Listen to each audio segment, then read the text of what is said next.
What's going on, good people? Thank you for tuning in to the Angels Online, voice of the unheard, brought to you by me, Angel. You can check it out each and every Wednesday. Like, subscribe, follow, whatever social media platform you utilize. If you would like to donate, you can go to anchor.fm/slash the Angels Online. If you would like to become a monthly sponsor, you can go to patreon.com/slash the Angels Online and become a monthly sponsor. But remember, whatever you choose to do, understand and know that you are appreciated. Now, let's get it. Good people, good people. You got to get a people what they want. Woo! Good people, good people. You got to get a people what they want. Woo! Good people. We are here today with Anthony Perry. We gonna call him the Hood Hero. How you doing, Anthony? I'm doing very, very good. Happy to be here. Happy to support my sister. I'm just happy to be on your platform, doing whatever I can to support you, which translate into supporting some kids. There it is. We also have Michael Turner here with us. Michael Turner Jr. How you doing, Michael? Doing good, living good, highly blessed and highly favored. Yes, sir. There Amen. it is. There it is. Glad to be here.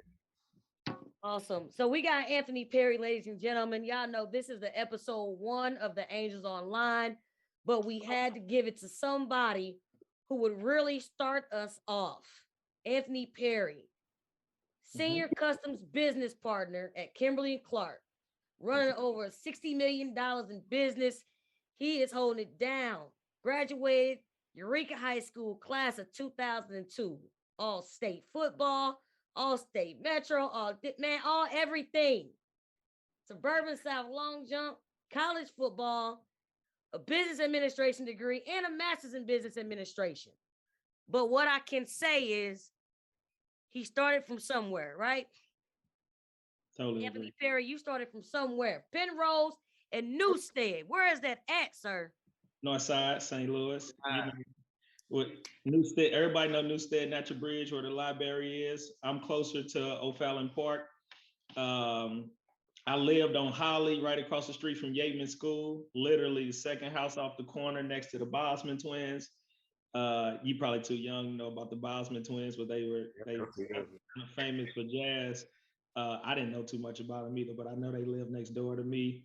You know, it's the same North Side. You know, everything that's involved in that. It's the streets. There it is. There it is. So at the Angels Online, we connect listeners to real life experiences, personal experiences, professional knowledge, Mhm. where we discuss tough topics, easy topics. Ain't nothing really easy with life. We all going through something at some point in our life. But I would like to hear about your real life experiences before all of this stuff came, before you had that MBA, before you became big time in the corporate world. It all started somewhere. How do you think your story would connect and help our listeners out there? I mean, to give a backstory, my father was murdered 8 hours after I was born. So I never had a male figure really in my life until I say I got to high school. And when I say male figures, it's more so coaches just kind of providing direction. Um, so I come from that, you know, drugs infiltrated, you know, the family, the household. So I come from that background. I mean, typical kids who struggled. I mean, everybody either gang related or gang affiliated. It depends on where you was raised. Even if you didn't even, you know, you wasn't outside, but I was outside. Um, you know, my closest friends, I would say out of the 30 closest, my closest friends is probably five still alive, three free. You know, a lot of people, it sounds so stereotypical coming from our environment, but that's real life. You know, the cycle continues. I've lost multiple to gun violence.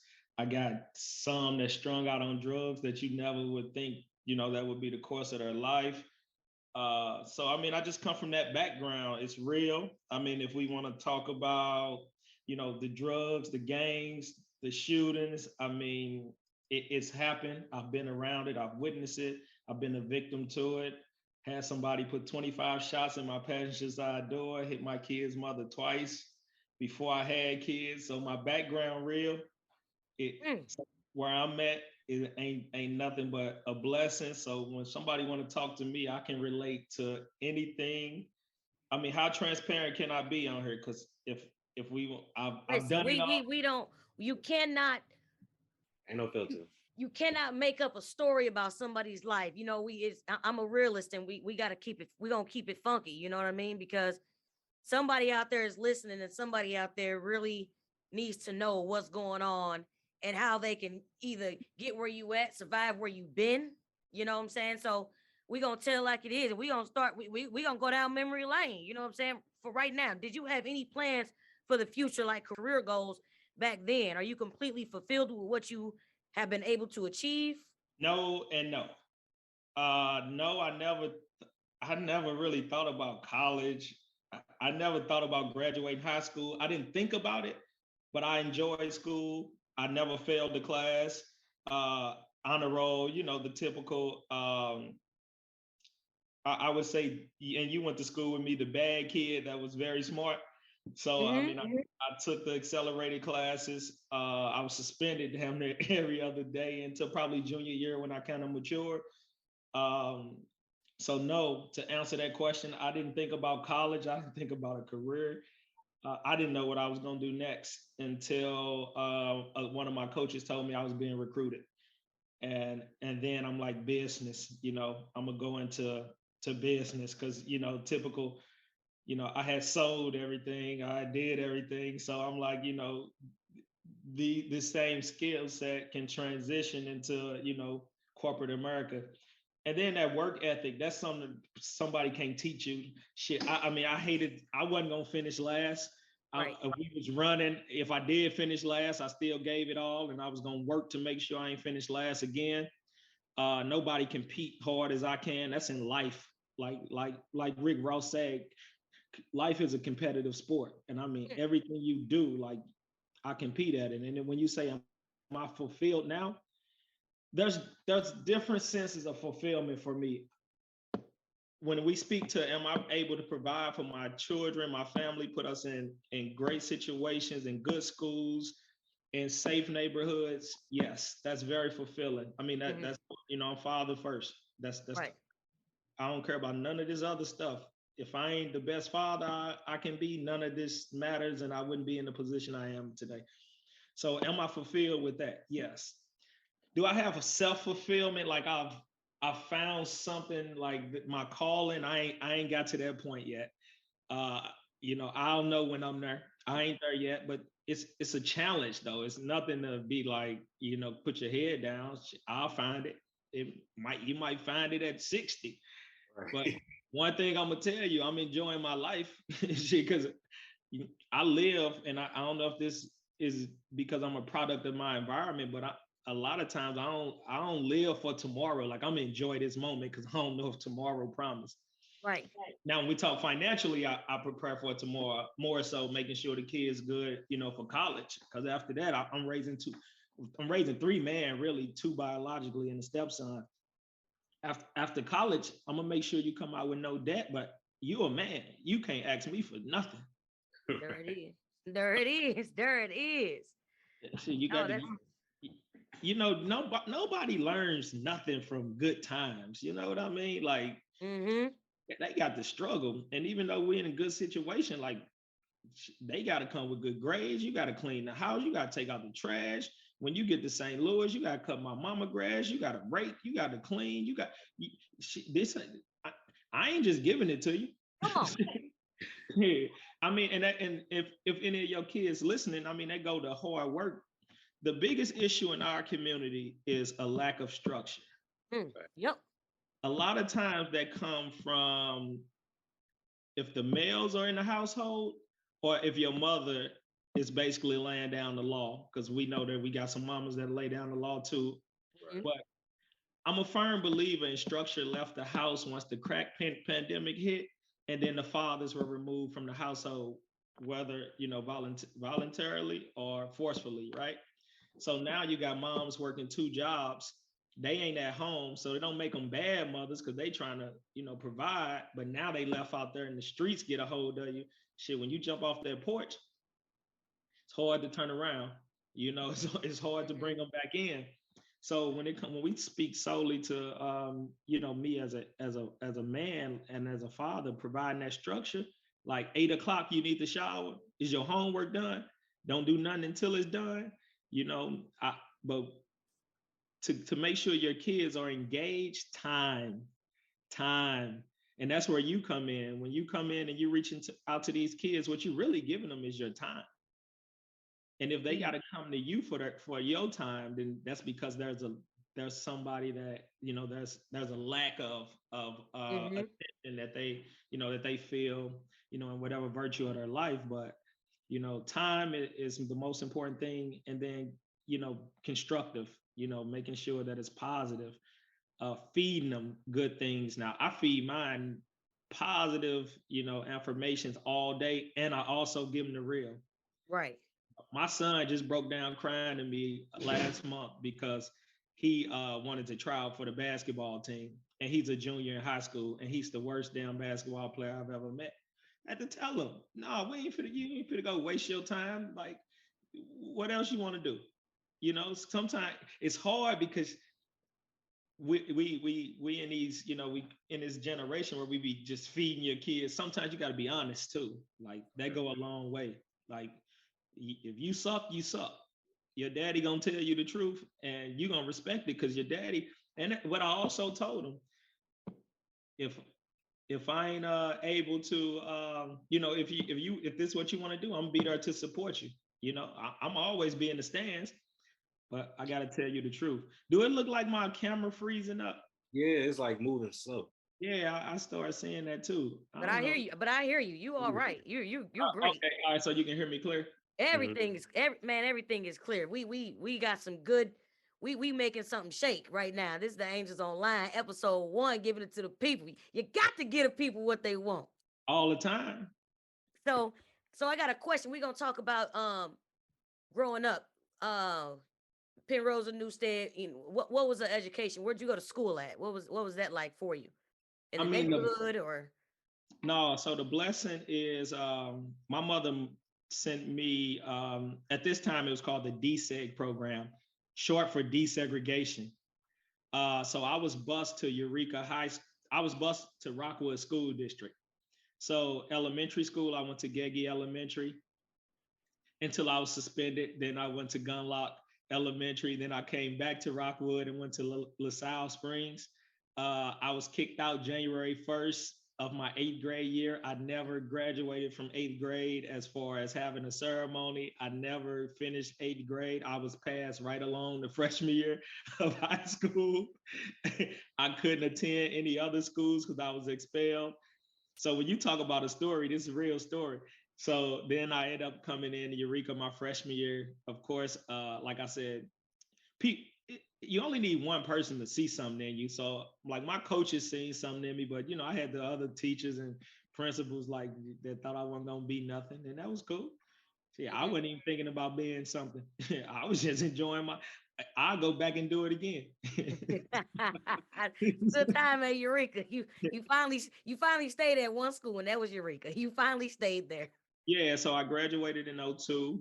Ended up getting a football scholarship to an NAIA school over in Illinois. It's called McKendree, about an hour outside St. Louis. Um, it was just too slow for me, so I ended up transferring to Lindenwood my sophomore year. So within these time, I'm playing football too in college. So that was paying for the education. I was still taking out them loans. I'm still paying student loans back because you know how it is. Got Hmm. it too. It was paid for, but it was only so many packs of ramen noodles you could eat. And, dinner was over at 5, 6. You at 9, you in your room shaking like a dice game because your stomach hurting. Waiting till 6 o'clock to open for the open up. We used to steal the food. You know how you used to like Put in put the some, bag. put some in your bag to take it to your room. Look, I used to have Tupperware, put it in there. Yeah, man. So I ended up going over to Lynn. Um, I had met my ex-wife when I was 17, 18. So I had my first son when I was 21. I don't even know. I think that was junior year At Lindenwood? at Lindenwood. Story. My son, my senior year of college, I took him to every class with me. Sat in class, newborn. The only professor that had a problem with it was my dean of business. But my best friend, Mike Snyder, he went to Eureka too, but he went to Lindenwood with us. And it was my capstone class, so you had to pass this to get your degree. And it was right across from our computer lab. So he would watch my son in the computer lab right next to the window, and I was sitting next to the window in the class. So if he used the bathroom or something, he would give me that hand wave. I had to walk out of class and get them together. But in all the other classes, he literally was in class. I tell people he already graduated. You know? Amen. Amen. Hey, you got to do what you got to do. I mean, we was suffering. I mean, we weren't suffering. We was poor. It's me and my kids' mother. Our rent was 400. We struggling to pay the 400 in a studio apartment. We got a Mm-hmm. baby. You know how that go. And then so I ended up getting a little part-time job at Continental Airlines, and then I jumped outside a little bit, did a little bit of things that I wasn't supposed to do until we had to make ends meet. There it is. So they was meeting. Uh, There it is. Hey, look, it's respect, respect. mm, So I got a question for you. Do you think the desegregation program had any impact on your youthful life? best thing that ever happened to me as a human. Let me tell you why. It Mhm. taught me that even though people don't look like you, there's more similarities than there are differences. Hear Come me on, out. We come from on. different areas. That's called culture. We culture different. But when you speak about real life situations and you able to have conversations with these people and they going through the same things your family going through, they got somebody on drugs too. Right. Somebody struggling. Cause us, we used to think all white people had money. Then you get out there, they living in trailers too. Come Shit, on. You're they like, boy, suffer. you broke. Mama getting stamps. You know, so once you have those conversations and you understand, like, you more alike, and then it teach you how to communicate different, right? I get when we in the hood, and we got to put on the face when we in corporate America. We gotta, Right. we gotta hit the switch. I always tell you, gotta hit the switch when you walk through the door. I Come on. mean, but it taught you how to hit that switch, right? So to put you in the positions that we are in today. So just to be able to learn how to communicate effectively with people. I mean, I think I'm very charismatic, so I'm able to build rapport with people and build relationships easily. I don't believe no new friends. That ain't me. I ain't never not met a friend. I sit down, I talk to people. I love airports, like things where I get to meet people. But the DSEG program, I would say, it saved my life. I went from one environment to a shit, from one extreme to the other just by getting on a bus Right. or getting Man, off the bus. I Uh, think we all did that. so when I say that, it was the best thing that ever happened to me as a human. Now in the position I'm in, I was thinking about this the other day, y'all. So varsity football, I was playing corner, and there was a guy on our team named Khalid Abdul Qadir, great football player. He ended up moving to Oklahoma. So they moved me from corner to safety. This the best thing ever happened to me as far as getting me to college. Corner, I was all right at. Safety, one of the best Beast. in the state, right? It's on paper.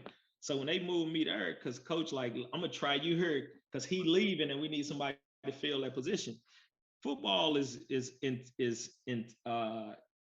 intelligence. That if you know what's going on and you know what's coming at you, you're two steps ahead of people, right? So I studied the game, and when I studied the game, I was athletic enough to put myself in position to make plays. So all right, now somebody watching you, like, damn, you could play. And then all you need, like I say, one person to believe in you. Then here come the colleges, like, we thinking about bringing you in. I'm like, what? I'm telling my mama. My mama like, what? It's real. Yeah, it's real. And I was being recruited by more colleges. I had a couple D1, D2 schools that was reaching out. But I got in that puppy love, wanted to stay close to home. Y'all know how I go that first one. Yeah. I was outside, you know what I'm saying, enjoying my life from 12 on Uh-huh. up. And then here comes this puppy love. I'm staying close to home. So having kids, got married early, got married at 23, out the door at 25. It didn't work. But My yeah, no, God. DSEG was the best thing, that ever happened to me, as far as my growth as a human being. And seeing, people for who they are, making sure like there's not a racist bone in my body. I know how we look by the majority, how they look at us. I understand that picture too, but I think there's more good people out here than bad people. And I got close friends that don't look like me, and Yep. they gonna ride for me Right. more Facts. than some of these people that look like me. Facts. Even family. We Facts. really Come on. You know what to say. yeah, I'm Yes, telling indeed. you the truth. They Yeah, gonna you ride do. for me. So, do you have any friends presently or in the past? What's your experiences with them, and what did you guys share in common? When you say friends, I mean, like, what do you mean from high school, from a different You know environment? what? How you want to see them? Because everybody see the word friends is different. Your close friends. What did you guys share in common? Whether it's from the streets to high school, you know what I mean? Because I know you went through a lot. In the streets at 12, growing up and everything. Your friends back then. What is it We that? did. What's something that kept you guys that kept you guys in common? I know you lost some along the way. What was it that you shared in common? We just good people. Now, hear me out. When I say good people, like we like to laugh, have fun, do similar things, watch sport. I mean, like talk, laugh, enjoy life. I would say. Now, when I say good people, now some of them, they about that. They about that situation. Mm-hmm. Don't don't get out of line because they'll get you back in line, right? And then I got some, that's corporate America. I got friends from still playing both sides. But like when I say just all around good people, my kids call everybody uncle and auntie. When you come around, I'm introducing you. This is Auntie Rhonda. This is Uncle Mike. I don't care what color you're like. If I love you and we friends, you uncle and auntie, right? Mm-hmm. Just knowing that, good people like just around. I believe, majority of the people in the world, they good people. People make mistakes. I've made several, put me in, the worst situations that I've ever been in, by the, split second decisions. But I think they're good people. And when I say I got friends from all walks of life, like I got them from all walks of life.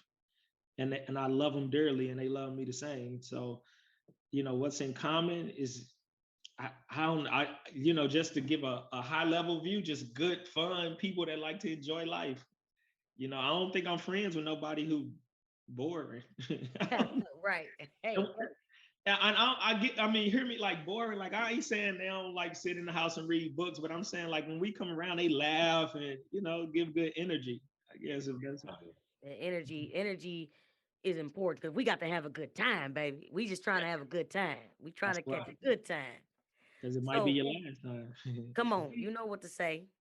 So you mentioned, I think you said 25 shots in your car. Two of them hit your ex-wife. What was it like being shot at? What led to it? Just tell me about that experience. We don't speak on that. Yeah, yeah. So I could just tell you that it it make you put things into perspective real fast. Okay, there it is. You got bullets flying through the car, hitting the front windshield, grazing the back of your neck, grazing your hand, hitting her. I mean, I threw her to the ground. We didn't even know she was hit to afterwards. I had three of my friends in the back. They only hit the back door once because they was trying to kill me. Um, it's the environment. You know how they go. Yep. It's both sides if you read between the lines. So I But was you 18. but you alive. You alive today.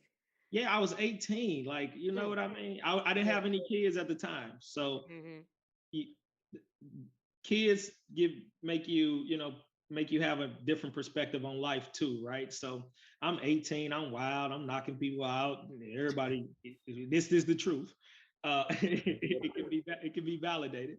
Uh, we doing things that we probably shouldn't have been doing. Uh, before because we this was our freshman year of college, so to be honest with y'all, we weren't really doing nothing in college because my friends had went off to college. I'm gone. We ran back into the circle that we seen before we went off to school when we was running through the neighborhood. And never two you got two, factions, in the neighborhood, and they never really got along. And it's just, Mm-hmm. it's the cycle. But thank God, nobody died that time, and Good, good. it So is. if you were 18, how important has your education been to you since 18, since going through all of that, going to college, having a kid? How important has that education been to you prior to, what brings you to with your kids nowadays? How important was the education? If you talk to my kids right now, they gonna tell you education is the most important thing in my house. It's the reason I'm in the position I am in today. But the backstory, graduated from college with my bachelor's. I worked for Nestle for 2 years. I started going through the divorce, so I left Nestle in 2010. I pulled all money out of my 401k, moved down on Washington, and was struggling for about 6 months. And then I ended up jumping all the way outside for about 4 or 5 years and didn't even have a job. Nobody ever knew this. At that point in my life, the most amount of cash I had about 350,000 in cash, and I didn't have a car. I'm giving you the story to get up to the point I'm trying to tell you. Right. Within about 18 months, I ran through all that money. So I'm 25. I'm outside. This is the best time of my life. Hear me out. I'm having the best time of my life. My boys straight. I didn't even have a car. I dropped them off at school in the cab every morning. Came back in the cab. You peaceful when you sitting on some money, right? It's a certain amount of peace it give you. So all right, I ran through that. I fell back off. I ended up going back to Nestle, and I moved to Phoenix. I lived out in Phoenix for about 2 or 3 months. They got rid of the role that they took out there. So they basically wanted me to take a demotion until another role opened up to put me in another role. And I'm like, no, but in the background, I got some things going on in St. Louis. Okay. So when they did that, I moved to St. Louis back home the next day. I came back to St. Louis to 60,000 in cash and whatever else I had going on in Mhm. St. Louis. So I ain't worked for another couple years. Boom, I'm getting up to the education piece. So my right hand get picked up by the feds. So he get picked up and I ain't know what was going on. So I'm like, boom. So you cut everything off, right? You cut everything off. So, I split the money up in different situations to make sure everybody knew what was going on. Um, and fell down. I had $0. I had to put all my stuff in storage, and I moved with my sister, with my two kids, and we was sleeping on my niece's bottom bunk bed with my two kids with not a dollar, right? What year was this? This 2000 and like 14, maybe 2015, somewhere. So, all right, so I'm fast forward. So I'm on the floor, bing, bing. I end up getting a job with Merrill, paying me $15 an hour. I still got my MBA. At this time, this was like the height of the recession when, right when Bush was leaving, Obama was coming in, and a job you couldn't even find a job. So I Who was the took job with? Say that again. Who was the job with? Murrah's Goodwill, the Mary. Goodwill, Oh, but okay. they Mary Goodwill. Okay, yeah. corporate office. Yeah. So I was at their corporate office downtown, and then they sent me over to work at Blewett School, Mm-hmm. where George Edwards. Judge Edwards School, but I was working with Goodwill doing their job readiness training with the students. Love the kids. The kids love me. I got that energy. We having fun, but I'm teaching them how to prepare resumes, create resumes, and job readiness skill, doing mock interviews and things like that. And then I went out to different locations and got them job interviews, and then I would drive them there, bring them back. All righty. So I'm making like 35,000. If y'all know what that is, that ain't nothing. Benefits. I got two kids. I'm living with my sister. I'm able to throw her a couple dollars because we ain't all the way back on our feet yet. So I bet on myself. I got an interview with Anheuser-Busch for a temp role. It was Okay. starting me off at 1750, so more than I was making there, but no benefits, no nothing. Hear me out. This is where your education play a piece. The education got me in the door with Anheuser-Busch. I left Anheuser-Busch in 2018.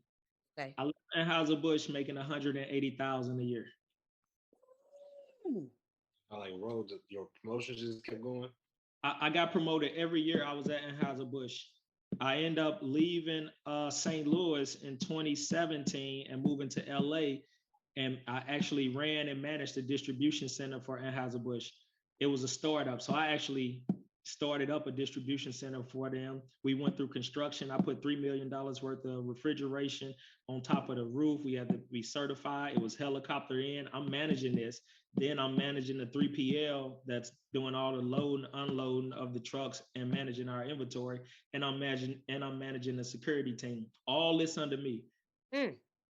The amount of weight on your shoulders too, because I'm the only black person there that's in this position that's Right. running this. When I left there, we were like number 3 in the network. So out of all of our distribution centers, we were performing about the third best on our way to becoming the best one. I left that and went to a company called Kimberly Clark. My director of transportation for Anheuser-Busch ended up becoming the director of transportation for Kimberly Clark. She left about 3 years before me. She brought me in for a distribution consultant role, something like that. Flew me up from LA to Wisconsin. I'm about 20 minutes south of Green Bay in Neenah, Wisconsin. I interviewed. By the time I got back to LA, she offered me the job over the job that I interviewed for. Uh. I left that job and I took a $40,000 increase, not on paper, on Right. cost of living, Right. because the cost of living from LA to Wisconsin, straight. So what I see in my pocket, about $40,000 increase from LA to Wisconsin. So you just Facts. do the math. I was in that role for about 2 years. I had a Not too many people get to have a conversation with the CEO of the company. I had a one-on-one with the CEO of the company right after the George Floyd situation, because I was boisterous about everything that was going on within the company. Making sure that our diversity and inclusion piece was together as a company. That people were held accountable by some of the comments that they were making.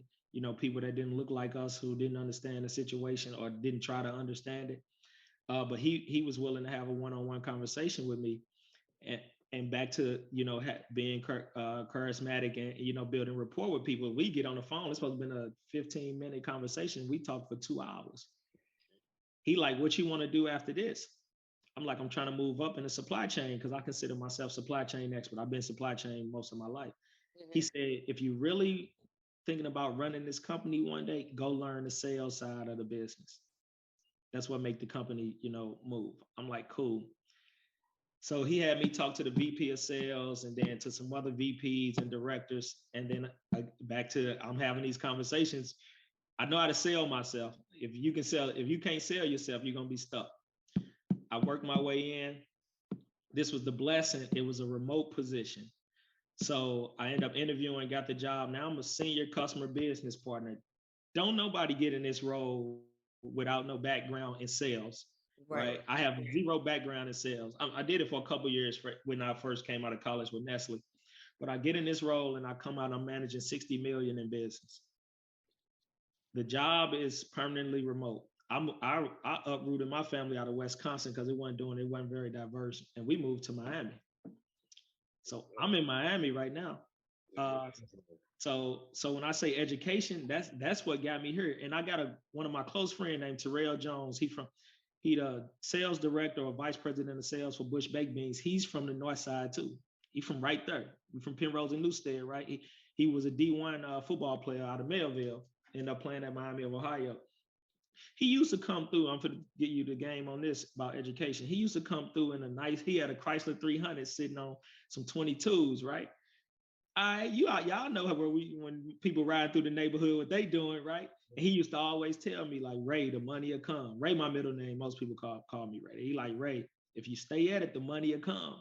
I was getting it too fast. But when I had to sit down, I'm like, he like the money will come, and I can tell you every step of my life when I made 50,000, when I got to 85, when I got to 100, when I got to 150, when I got to 180, when I get to 200, I could tell you about this. Like, because it really, those words always like ring a bell. Like the money will come, like that. He like, stick with it. Your education will pay off. Stick with it. And again, don't just think it's gonna come. They Right, come right, with right. You hard gotta work, work. knowing what you're doing. It goes back to that structure and that foundation of who you are. Like I said, I was competitive in the beginning. Like when you work hard and you go, and you're willing to, go, put in that extra work, go above and beyond, as they say. You can achieve anything you want. You put your mind to it. It sounds so, stereotypical, or what's the saying? It sounds so cliche. Mm-hmm.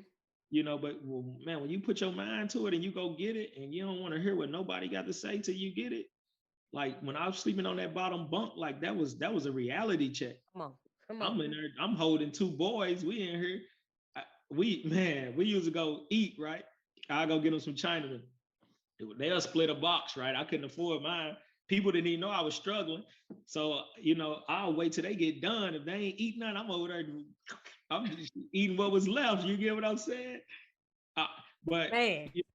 always, I always had $40 and somewhere to go. You know what I'm saying? If you read between the lines, I always had somewhere to go and $40. I'm gonna lay down. Yeah. Hey, hey, I was worth the going rate at least, I had money and somewhere to go. So, but that education piece, where I'm at right now, and then, what it is, right? It's a benchmark for your kids. Like this is a standard. Like it ain't nothing less acceptable. They out here shooting fireworks. So let me tell you the difference between St. Louis and Miami. Christmas, they shooting fireworks. New Year's outside the house, they shooting fireworks. It ain't no gunshot. Look, I heard one the first time I pulled, I keep the thump on me, right? So I'm like, man, what is going on? I walked outside, man, boom, boom, they shooting fireworks. I'm like, now these are the benefits, You look at it, you be like, okay, let me go here. I guess this what comes with the territory. Listen to this about education as being a minority too. Sometimes it puts you in rooms where you're the only person in that room, or it puts you in environments where you really the minority. Where I live now, it's predominantly Latin Americans. They from Venezuela, like 99%. Probably 60% of them don't speak English. So I'll tell you about the two different environments. We love it though. They don't speak English. I love the culture. I love, it's sexy. It's a vibe. It's fun. Yeah. Now, when we lived in Wisconsin, it was predominantly white.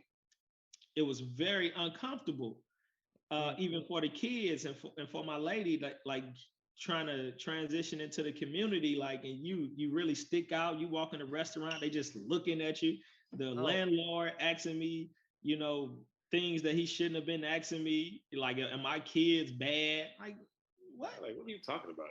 You got to know me. I look a man in his face. What you mean? Don't say, I ain't gonna talk to you no more. So things that was going on, but I love it because I even loved Wisconsin because there was a sense of calmness and peace up there too. That sometimes I miss in Miami. Some things you kind of take for granted, like going in the office and seeing your coworkers, and now when you at home all day, and the lady and kids getting on your nerves, you can't really go too far. I'm saying? So some things you miss, but Miami is a vibe. It's expensive, but I'm gonna stay here at least until my oldest son graduate next year.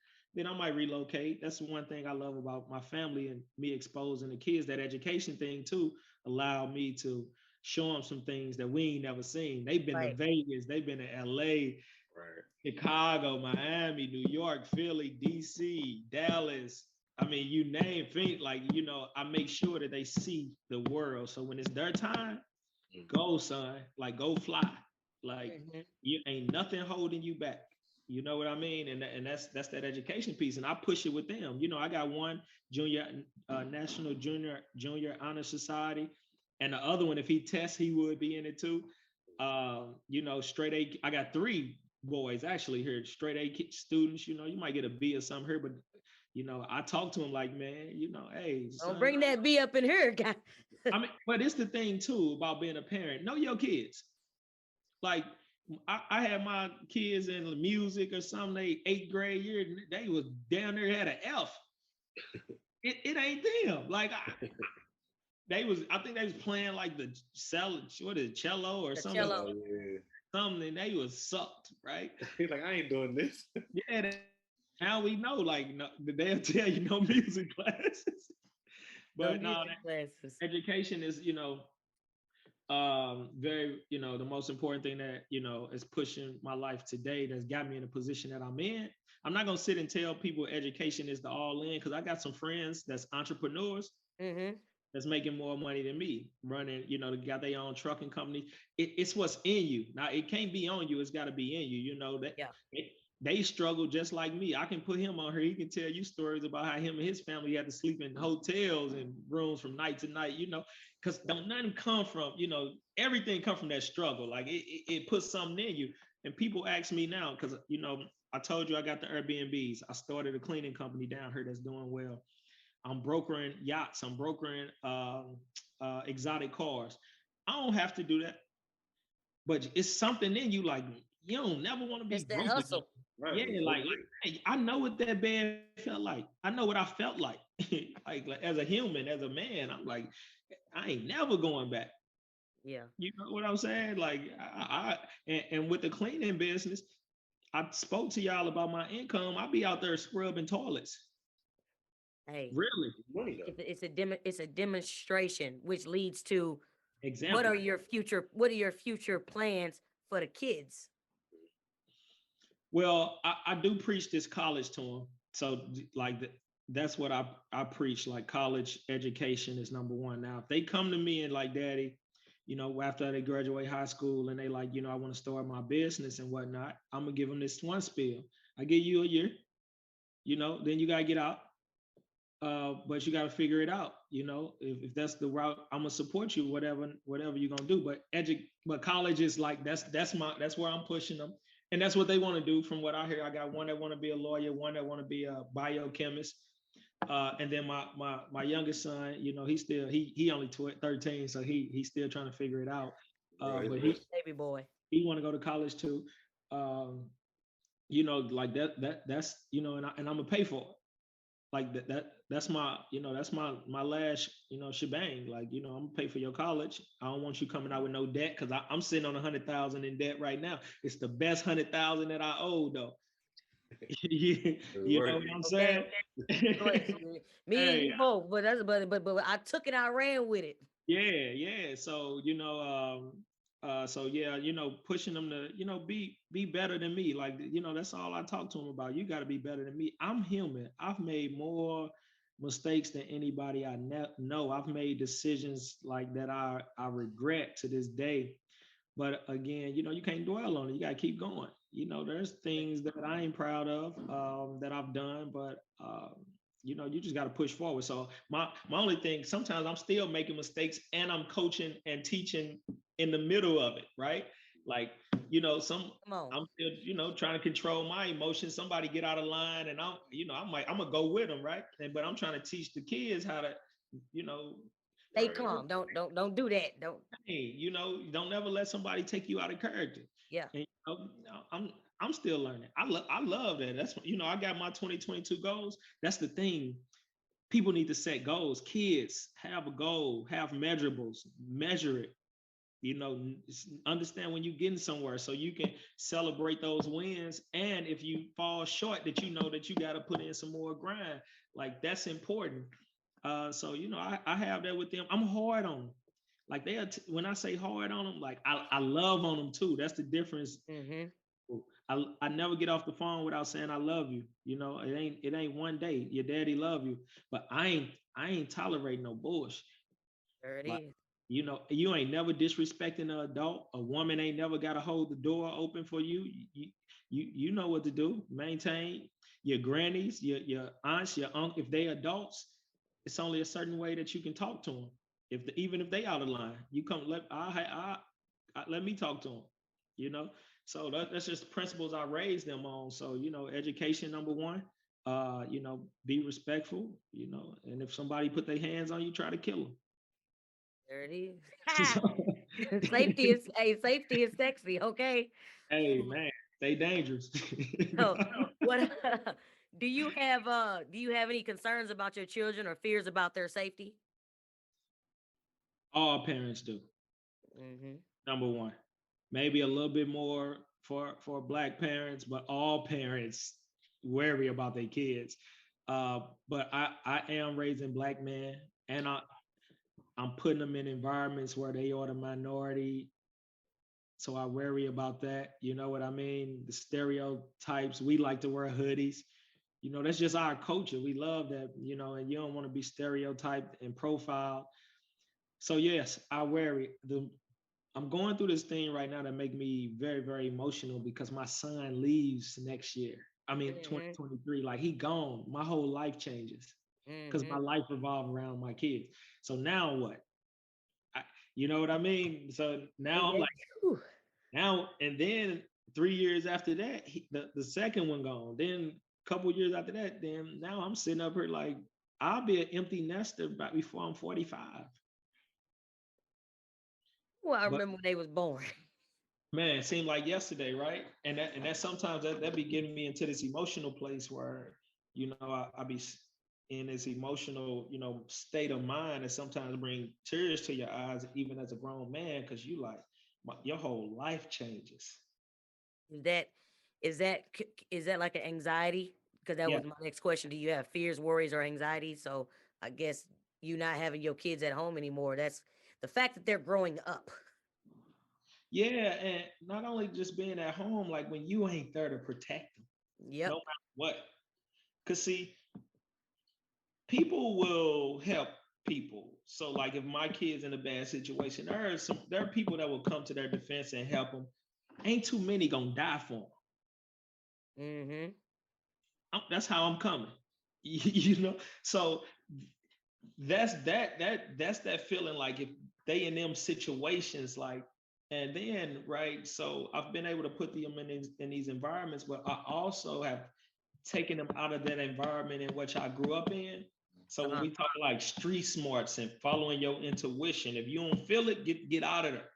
Like Mm-hmm. I don't know if they got that. You know what I mean? And I Right. don't know if if they're gonna be put in these situations where they don't know what's going on and don't work out for them. But then again, you trusting God, trusting your kids, and they have to grow and learn and experience things for themselves too. And you gotta suck that up. I almost feel like my mom.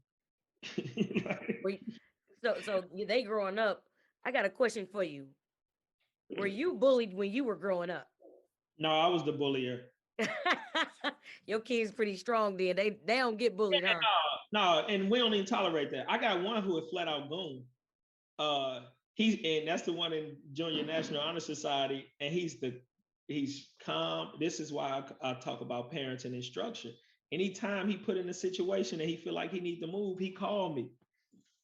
He'd be like, "Daddy, such and such happened. Can I do this?"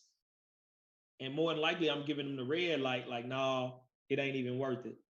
Boom, boom. Because normally it ain't even him. It's him trying to defend his friends or something. And I had to give him that, give him that game. If your friends ain't standing up for themselves and you jump off that boat, when you get home, I'm whooping your ass Right. Mm-hmm. flat Yeah. out because that was his situation, right? But these called life lessons. Like if he don't stand up for himself, no, we ain't. You can stand up for him and say something, but that's as far as it going. And so I forgot what you were asking me, but no, I don't worry about like Bullying. yeah, no, and they can throw hands. So I train them, they box.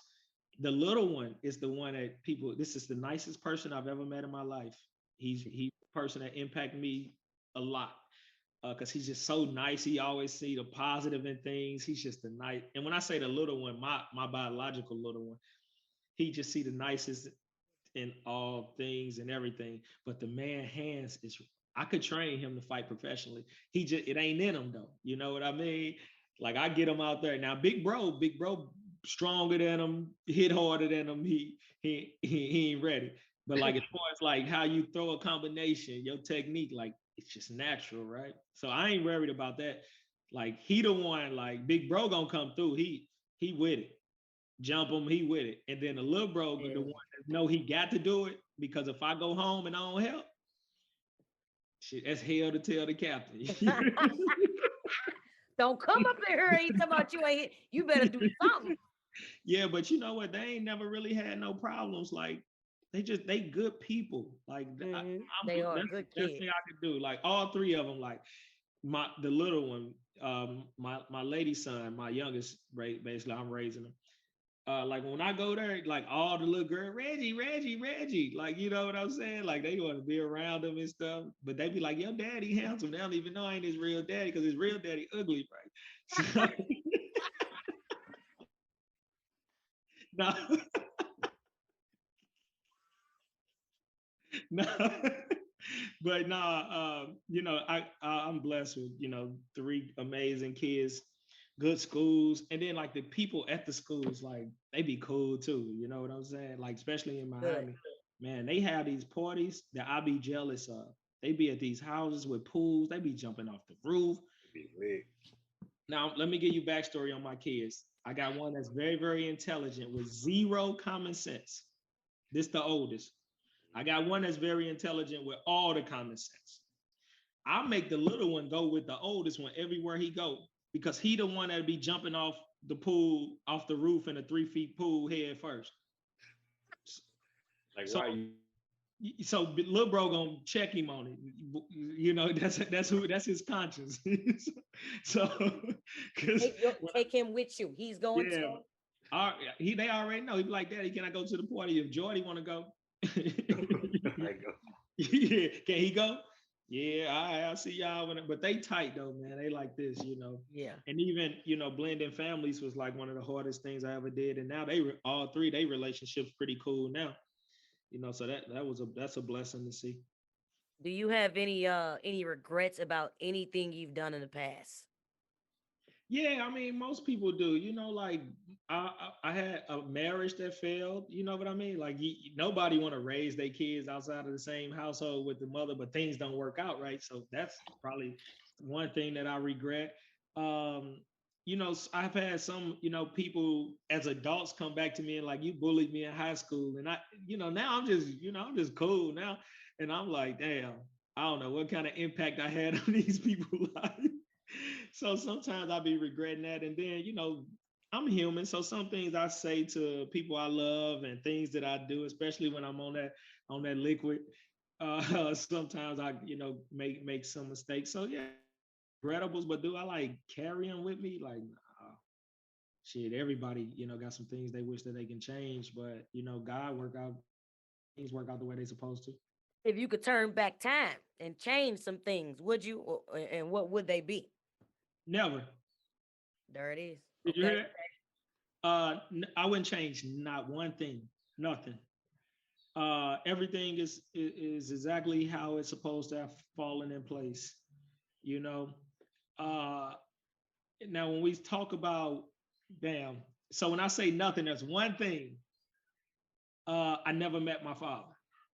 He was Okay. murdered 8 hours after I was born. So that would probably be one thing that I would just, I would want to be able to meet him and talk to him one day. Because some of the mistakes I think I made, I might not have made.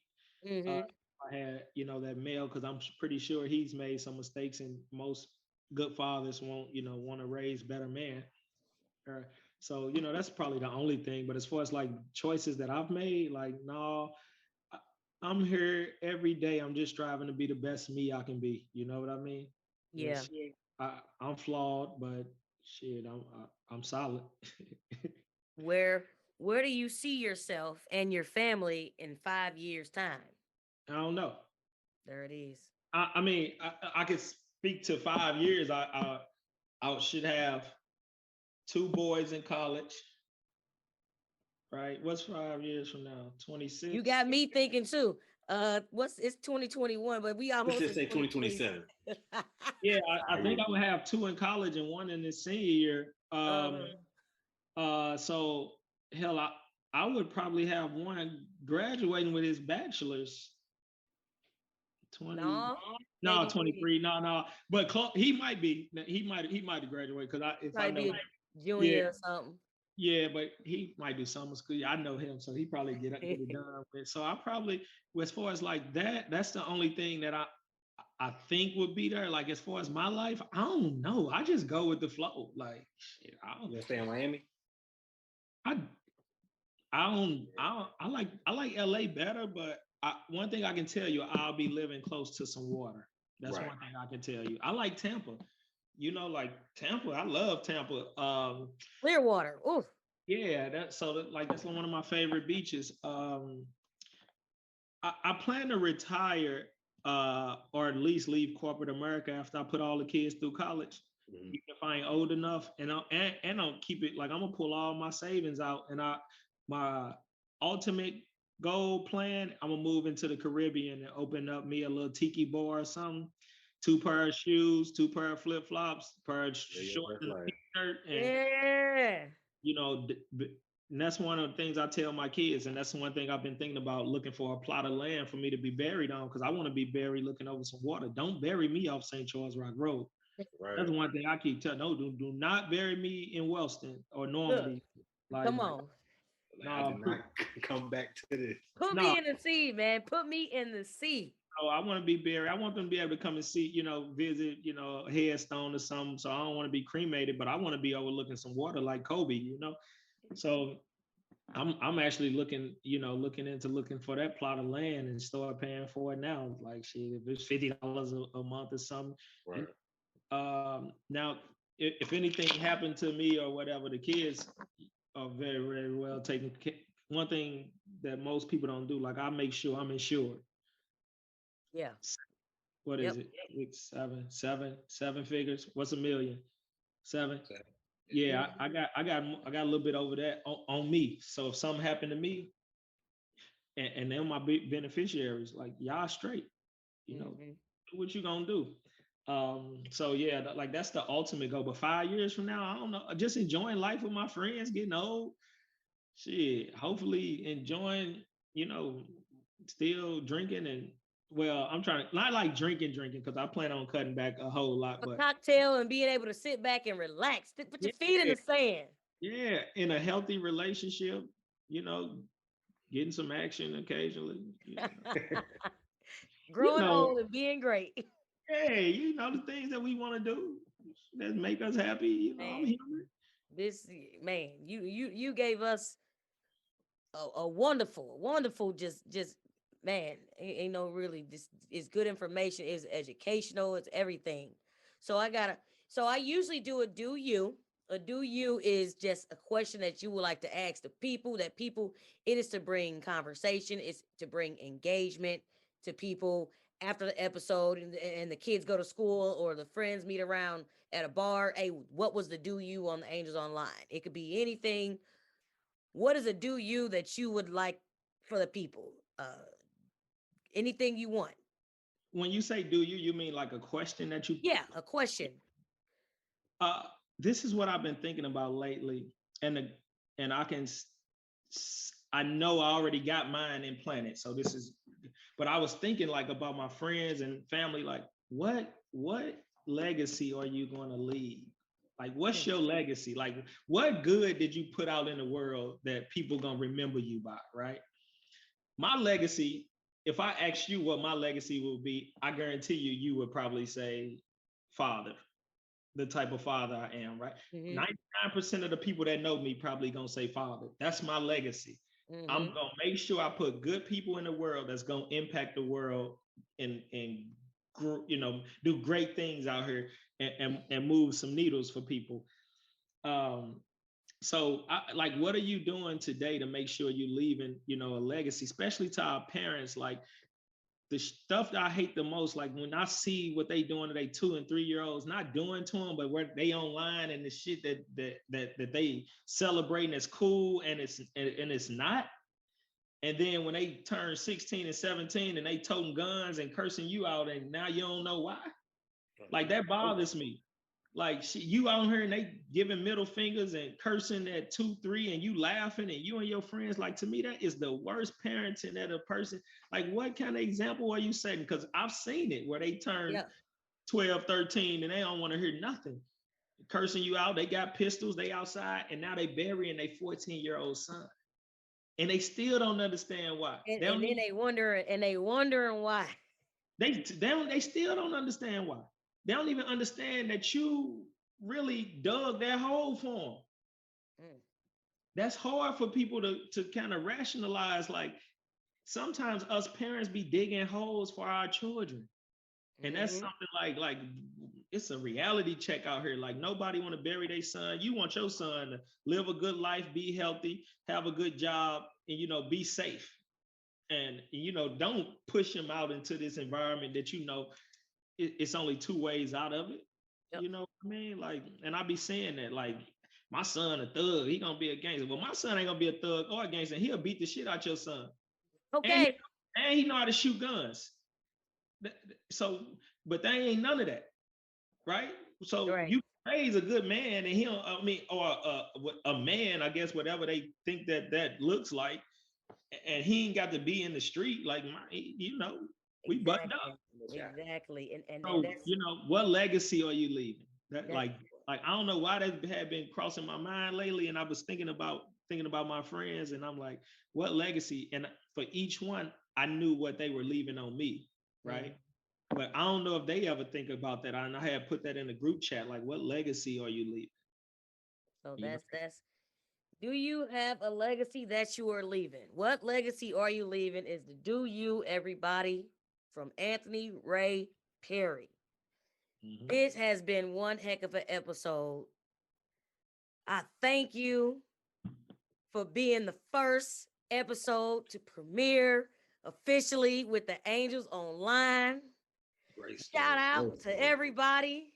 It's a blessing, sometimes to just tell your story and be able to open up, and sometimes just to drive some change within somebody. So this is what I'm gonna leave on the table for you. Whoever, them kids that reach out to you, Give if us they your advice, sir. Give it to us. no, if they want to reach out to me, you give them the contact information. They want to talk, call.